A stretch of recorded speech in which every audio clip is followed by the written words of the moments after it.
dari Prodi Teknologi Industri Pertanian NIM 20.01.042.008. Di sini saya akan mempresentasikan konsep biaya dan nilai uang dari waktu. Ya, jadi definisi ongkos dan biaya. Jadi definisi ongkos dan biaya dibagi menjadi cost dan expenses. Yang pertama cost. Cost yaitu biaya-biaya yang dianggap memberi manfaat di waktu yang akan datang dan karena dalam neraca.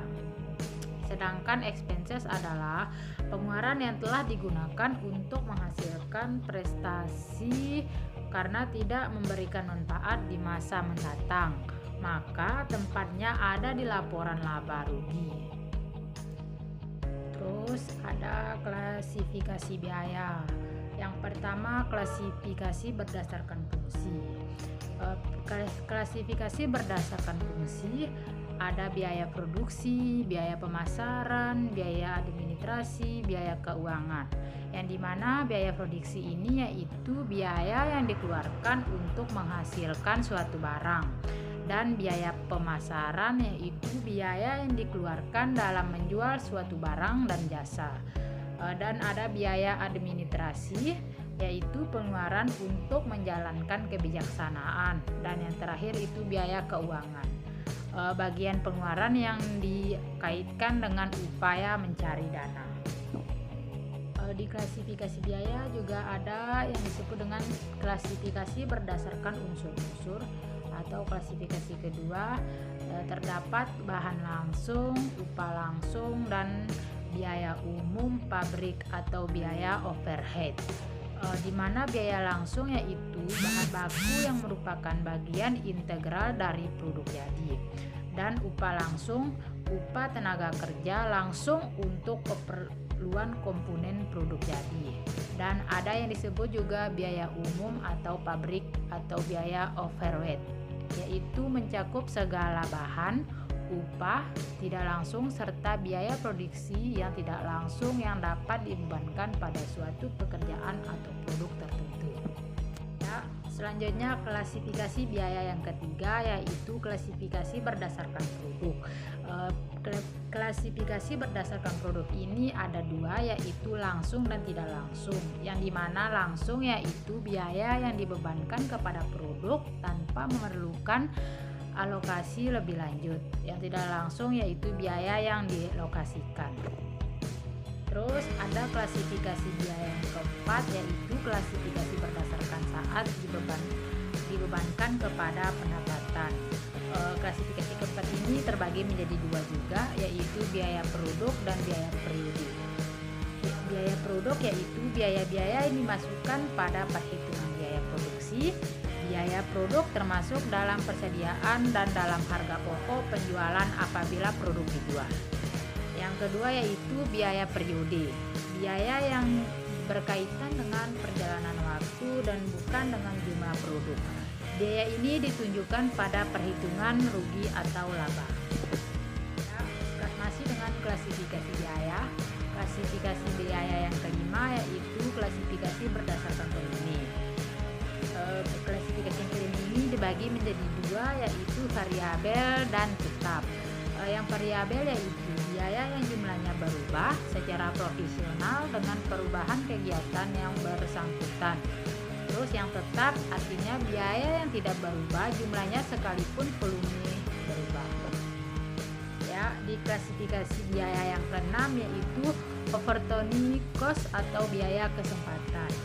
Jadi opportunity cost atau biaya kesempatan ini, jika suatu keputusan telah dibuat, maka manfaat dari alternatif lainnya akan hilang. Dan juga manfaat yang hilang karena ditolaknya alternatif lain tersebut disebut biaya kesempatan atau opportunity cost. Hal ini penting dalam pengambilan keputusan. Contohnya, Badu ditawari menjadi manajer di toko dengan gaji sebesar 50 juta setahun. Pada saat ini ia memiliki toko yang memberikan keuntungan sebesar 58 juta setahun. Bila ia menerima tawaran tersebut, tokonya dapat dijual seharga 115 juta. Manakah yang harus diadu? Ya, di sini ada proses terjadinya biaya. Biaya kos adalah semua pengeluaran yang telah, sedang, dan akan dikeluarkan dalam rangka menghasilkan dan menyampaikan suatu produk dan jasa. Proses terjadinya biaya dapat dilihat dalam dua kelompok biaya.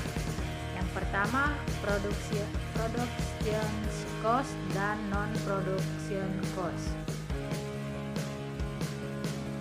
Ya, di sini ada cost. Ongkos rata-rata per unit produk adalah rasio antara ongkos total dengan jumlah output, atau secara matematis dapat dinyatakan dengan AC kali X sama dengan TC dalam kurung X per X, di mana AC X yaitu ongkos rata-rata per unit dan TCX yaitu ongkos total untuk X unit output, dan X sama dengan jumlah output. Di sini ada nilai uang dari waktu.